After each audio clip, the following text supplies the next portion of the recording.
Robert the doll. এই পুতুলটির কাছে যাওয়ার পর অনেক মানুষের গাড়ি অ্যাক্সিডেন্ট হয়েছে, অনেক লোকের ডিভোর্স হয়েছে, অনেকের আত্মীয় মারা গেছে। জীবনে যাই করবেন অন্তত সশরীরে এই পুতুলের কাছে যাবেন না।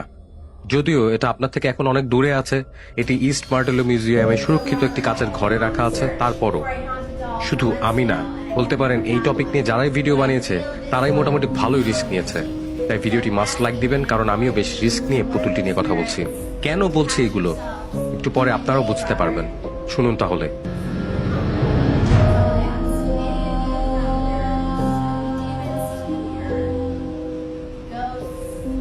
ইস্ট মার্টেলো মিউজিয়াম খুবই সিম্পল, গুগলেও পেয়ে যাবেন এই মিউজিয়ামের অ্যাড্রেস। তবে হ্যাঁ, মিউজিয়ামটা সিম্পল ছিল ততদিন অবধি যতদিন পর্যন্ত মিউজিয়ামে রবার্ট আসেনি। কিন্তু এটি এখন ভয়ানক একটি পুতুলের বাসস্থান।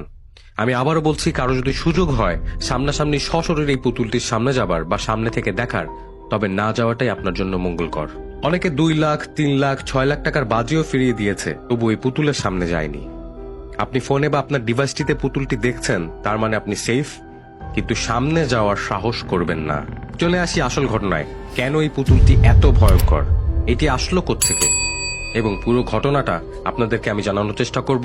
আপনারা অনেকেই অ্যানাবেলের নাম শুনেছেন, এমনকি কনজিউরিং নামে অ্যানাবেল নিয়ে একটি মুভিও আছে, সেখানে অ্যানাবেলের ঘটনাও দেখানো হয়েছে, যেটা একেবারে সত্য ছিল।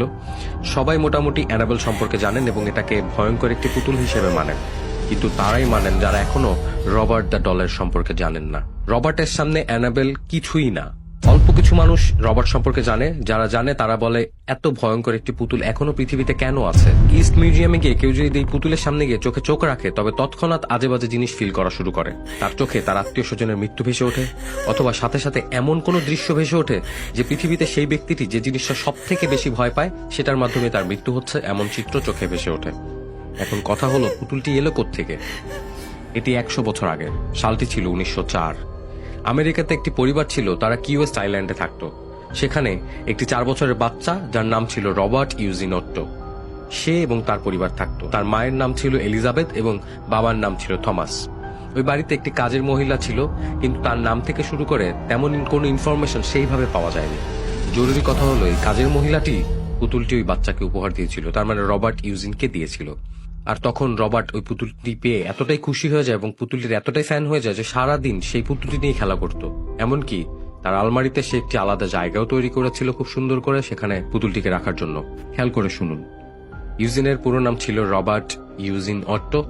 সে তার নামে নামকরণ করে পুতুলটির নামও পর্যন্ত দিয়ে দেয় রবার্ট দ্য ডল। এতটাই ফ্যান ছিল সে পুতুলটির। এভাবেই চলছিল। আমরা সবাই জানি আমেরিকাতে বাচ্চারা 4 বছর হয়ে গেলে বাচ্চাদের আলাদা রুম দেওয়া হয় ঘুমানোর জন্য, যাতে বাচ্চা ছোটবেলা থেকেই একা একা থাকা শেখে এবং শক্তপোক্ত হয়। এটা আমেরিকার কালচারও বলতে পারেন। তো একদিন সবাই ঘুমাচ্ছিল, রাত তখন 3:07। হঠাৎই ইউজিনের চিৎকারের শব্দ শুনে তার বাবা মা দৌড়াতে দৌড়াতে উপরে পৌঁছে এবং দরজা খুলে দেখে ঘরের এক কোনায় ছেলেটি বেশ জড়সড় ভীত অবস্থায় বসেছিল এবং তার মুখ থেকে কোনো শব্দ বের হচ্ছে না। সে কাঁপা কাঁপা হাতে রবার্টের দিকে আঙ্গুল দিয়ে দেখিয়ে দিচ্ছে।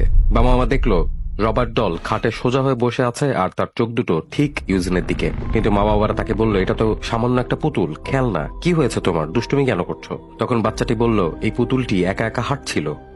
তখন তার বাবা মা তাকে বলে, দুষ্টুমি না করে ঘুমিয়ে পড়ো, এটা একটা পুতুল, এটা হাঁটবে কিভাবে? এভাবে কোন রকমে বুঝিয়ে সুঝিয়ে তার বাবা মা তাকে রেখে চলে গেল। ওই দিন ইউজেনের কথায় কেউ বিশ্বাস করেনি। ইউজেন পুতুলটিকে আলমারিতে রেখে ঘুমাতে গেল, কিন্তু সত্যি কথা হলো বাচ্চাটা মিথ্যা বলছিল না। কেন তার মা বাবা ওই দিন তাকে বিশ্বাস করলো না এবং কেন তার চোখে ভয় নোটিস করলো না, বুঝলাম না। যা হোক, এরপর 1 মাসের মতো কিছুই হয়নি। 1 মাস পর সবাই নিচের ফ্লোরে ছিল, বাবা মা ছেলে 3জনই। হঠাৎ উপরের রুম থেকে মানুষের গলায় কথা শোনে এবং অপরিচিত ভাষায় কেউ কথা বলছে এমন শুনতে পায়। মা বাবা দুজনেই দুজনের মুখের দিকে তাকায় এবং উপরে যেয়ে সে রুম চেক করে।